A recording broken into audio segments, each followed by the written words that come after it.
Roughing It by Mark Twain, Chapter 51. Vice flourished luxuriantly during the heyday of our flush times. The saloons were overburdened with custom. So were the police courts, the gambling dens, the brothels, and the jails, unfailing signs of high prosperity in a mining region, in any region for that matter. Is it not so? A crowded police court docket is the surest of all signs that trade is brisk and money plenty. Still, there is one other sign. It comes last. But when it does come, it establishes beyond cavil that the flush times are at the flood. This is the birth of the literary paper. The Weekly Occidental, devoted to literature, made its appearance in Virginia. All the literary people were engaged to write for it. Mr. F. was to edit it. He was a felicitous skirmisher with a pen, and a man who could say happy things in a crisp, neat way. Once, while editor of the Union, he had disposed of a labored, incoherent two-column attack made upon him by a contemporary with a single line, which at first glance seemed to contain a solemn and tremendous compliment, viz., "The logic of our adversary resembles the peace of God," and left it to the reader's memory and afterthought to invest the remark with another and more different meaning by supplying for himself, and at his own leisure, the rest of the Scripture, "in that it passeth understanding." He once said of a little half-starved wayside community that had no subsistence except what they could get by preying upon chance passengers who stopped over with them a day when traveling by the overland stage, that in their church service they had altered the Lord's Prayer to read, "Give us this day our daily stranger." We expected great things of the Occidental. Of course it would not get along without an original novel, and so we made arrangements to hurl into the work the full strength of the company. Mrs. F. was an able romancist of the ineffable school. I know no other word to apply to a school whose heroes are all dainty and all perfect. She wrote the opening chapter, and introduced a lovely blonde simpleton who talked nothing but pearls and poetry, and who was virtuous to the verge of eccentricity. She also introduced a young French duke of aggravated refinement, in love with a blonde. Mr. F. followed next week with a brilliant lawyer who set about getting the duke's estates into trouble, and a sparkling young lady of high society who fell to fascinating the duke and impairing the appetite of the blonde.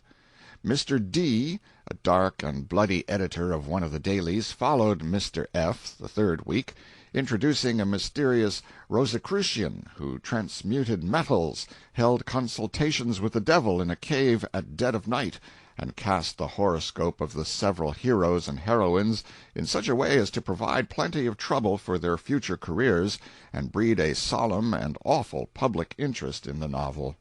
He also introduced a cloaked and masked melodramatic miscreant, put him on a salary, and set him on the midnight track of the Duke with a poisoned dagger.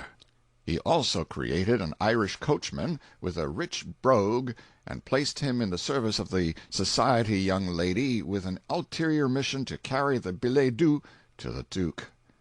About this time there arrived in Virginia a dissolute stranger with a literary turn of mind.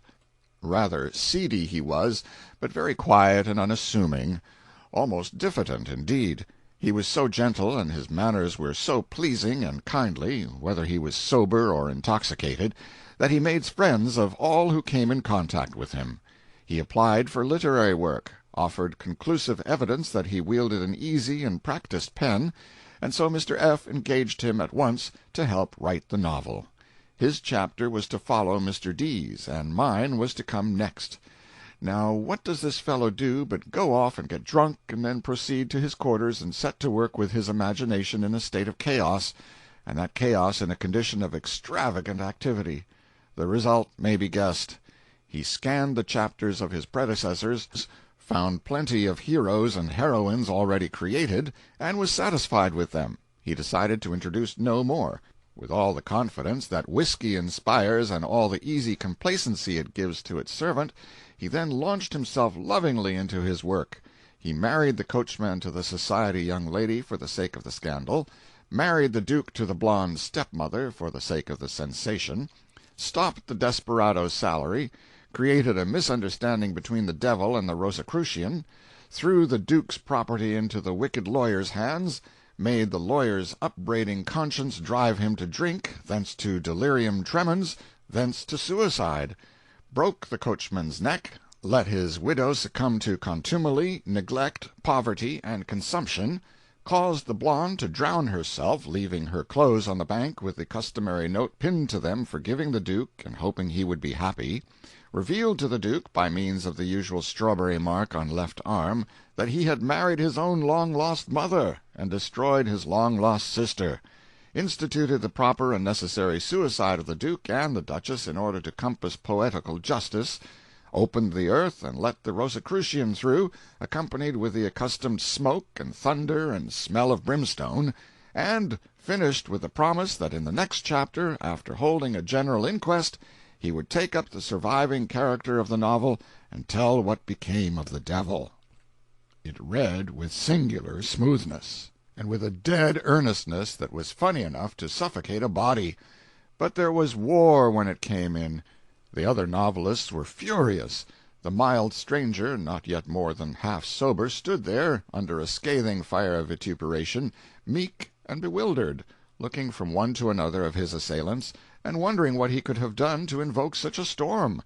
When a lull came at last, he said his say, gently and appealingly, said he did not rightly remember what he had written, but was sure he had tried to do the best he could, and knew his object had been to make the novel not only pleasant and plausible, but instructive, and the bombardment began again. The novelists assailed his ill-chosen adjectives and demolished them with a storm of denunciation and ridicule, and so the siege went on. Every time the stranger tried to appease the enemy he only made matters worse. Finally he offered to rewrite the chapter.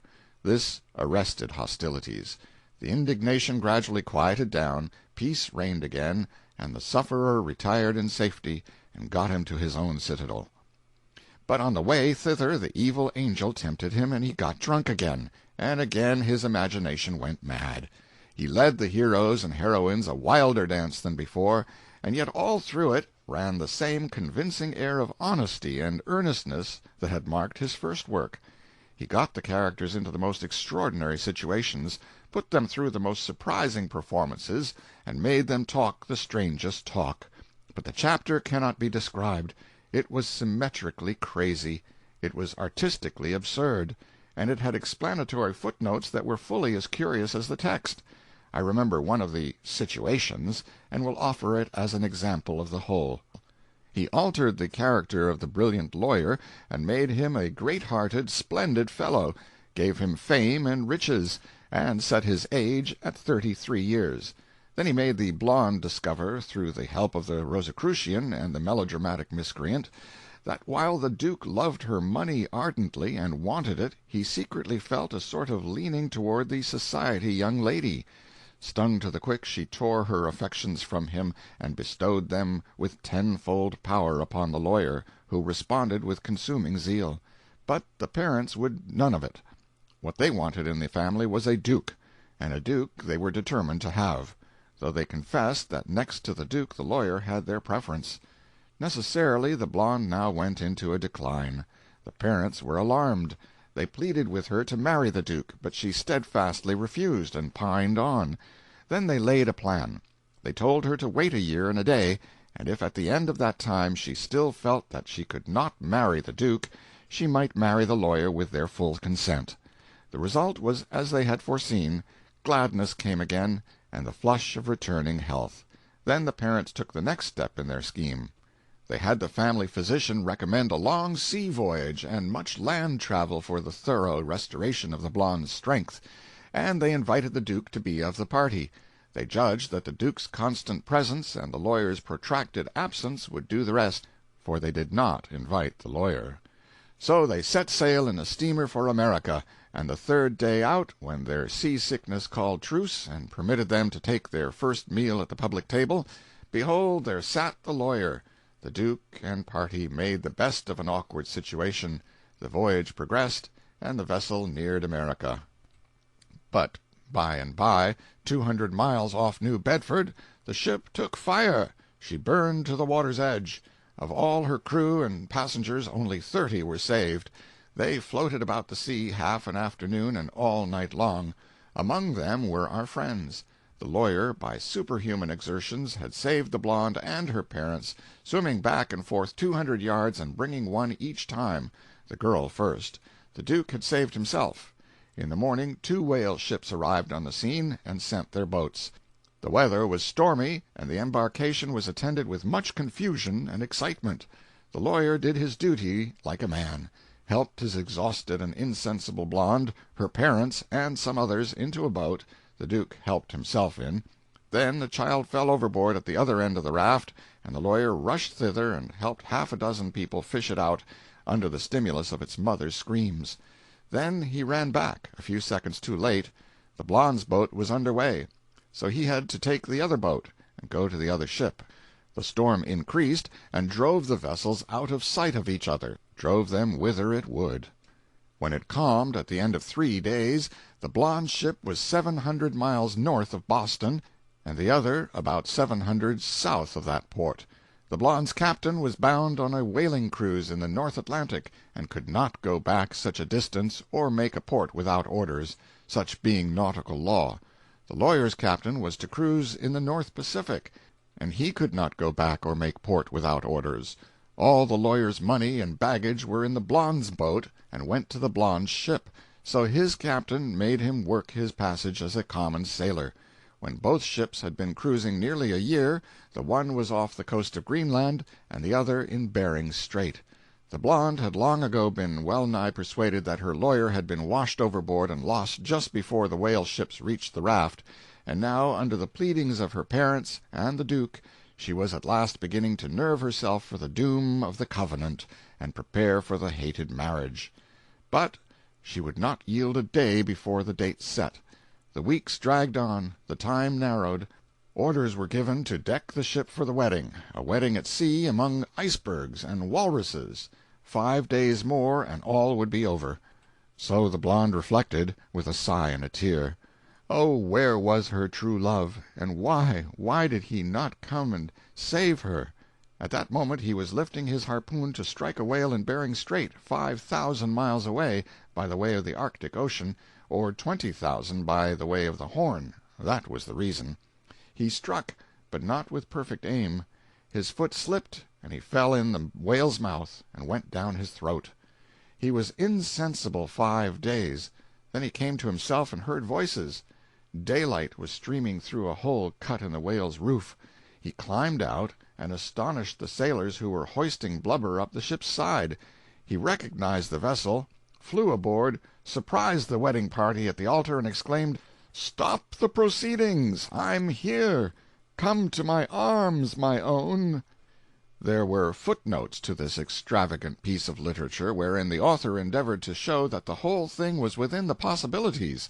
He said he got the incident of the whale traveling from Bering Strait to the coast of Greenland, 5,000 miles in 5 days, through the Arctic Ocean, from Charles Reade's "Love Me Little, Love Me Long," and considered that that established the fact that the thing could be done, and he instanced Jonah's adventure as proof that a man could live in a whale's belly, and added that if a preacher could stand it 3 days, a lawyer could surely stand it 5. There was a fiercer storm than ever in the editorial sanctum now, and the stranger was peremptorily discharged, and his manuscript flung at his head. But he had already delayed things so much that there was not time for some one else to rewrite the chapter, and so the paper came out without any novel in it. It was but a feeble, struggling, stupid journal, and the absence of the novel probably shook public confidence. At any rate, before the first side of the next issue went to press, the Weekly Occidental died as peacefully as an infant. An effort was made to resurrect it, with the proposed advantage of telling a new title, and Mr. F. said that the Phoenix would be just the name for it, because it would give the idea of a resurrection from its dead ashes in a new and undreamed-of condition of splendor. But some low-priced smarty on one of the dailies suggested that we call it the Lazarus, and inasmuch as the people were not profound in scriptural matters, but thought the resurrected Lazarus and the dilapidated mendicant that begged in the rich man's gateway were one and the same person, the name became the laughing-stock of the town, and killed the paper for good and all. I was sorry enough, for I was very proud of being connected with a literary paper, prouder than I have ever been of anything since, perhaps. I had written some rhymes for it, poetry I considered it, and it was a great grief to me that the production was on the first side of the issue that was not completed, and hence did not see the light. But time brings its revenges. I can put it in here. It will answer in place of a tear dropped to the memory of the lost Occidental. The idea, not the chief idea, but the vehicle that bears it, was probably suggested by the old song called The Raging Canal, but I cannot remember now. I do remember, though, that at that time I thought my doggerel was one of the ablest poems of the age.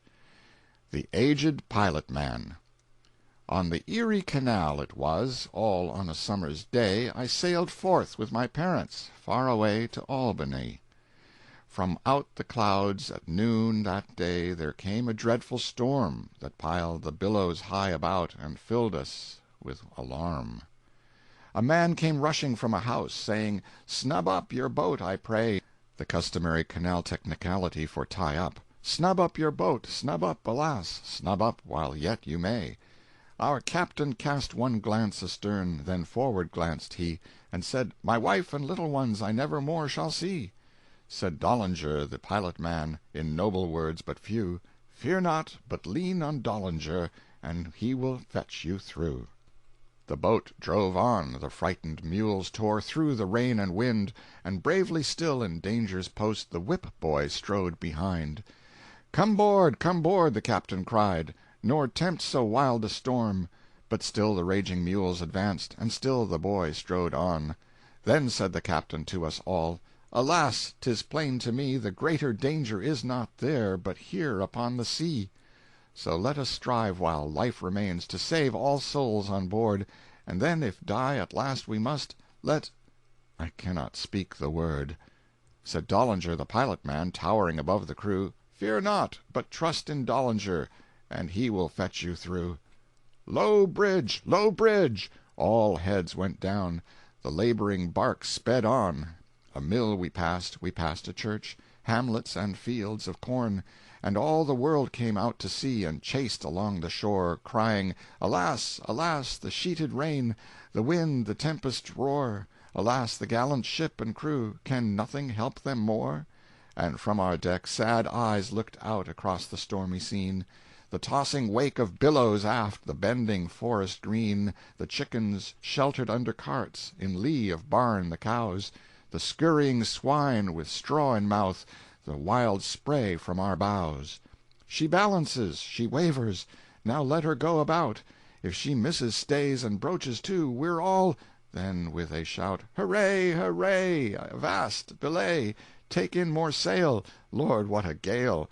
Ho, boy, haul taut on the hind mule's tail! Ho, lighten ship! Ho, man the pump! Ho, hostler, heave the lead!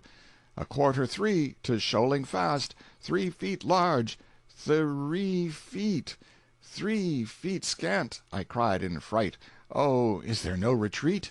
Said Dollinger, the pilot man, as on the vessel flew, "Fear not, but trust in Dollinger, and he will fetch you through." A panic struck the bravest hearts, the boldest cheek turned pale, for plain to all this shoaling said a leak had burst the ditch's bed. And straight as bolt from crossbow sped, our ship swept on with shoaling lead before the fearful gale. "Sever the tow-lines! Cripple the mules!" Too late! There comes a shock. Another length, and the fated craft would have swum in the saving lock. Then gathered together the shipwrecked crew and took one last embrace, while sorrowful tears from despairing eyes ran down each hopeless face. And some did think of their little ones, whom they never more might see, and others of waiting wives at home, and mothers that grieved would be. But of all the children of misery there on that poor sinking frame, but one spake words of hope and faith, and I worshipped as they came. Said Dollinger the pilot man, O brave heart strong and true, "Fear not, but trust in Dollinger, for he will fetch you through." Lo, scarce the words have passed his lips, the dauntless prophet saith, when every soul about him seeth a wonder crown his faith. And count ye all, both great and small, as numbered with the dead, For mariner for 40 year on Erie, boy and man, I never yet saw such a storm, or want with it began. So overboard a keg of nails and anvils 3 we threw, likewise 4 bales of gunny sacks, 200 pounds of glue, 2 sacks of corn, 4 ditto wheat, a box of books, a cow, a violin, Lord Byron's work, a rip-saw, and a sow. A curve! A curve! The dangers grow! Larboard! Starboard! Steady so! Hard a port, Doll! Hallum a lee! Haul the head mule! The aft one gee! Luff, bring her to the wind! For straight a farmer brought a plank, mysteriously inspired, and laying it unto the ship, in silent awe retired. Then every sufferer stood amazed, that pilot man before a moment stood, then wondering turned, and speechless walked ashore. End of chapter 51.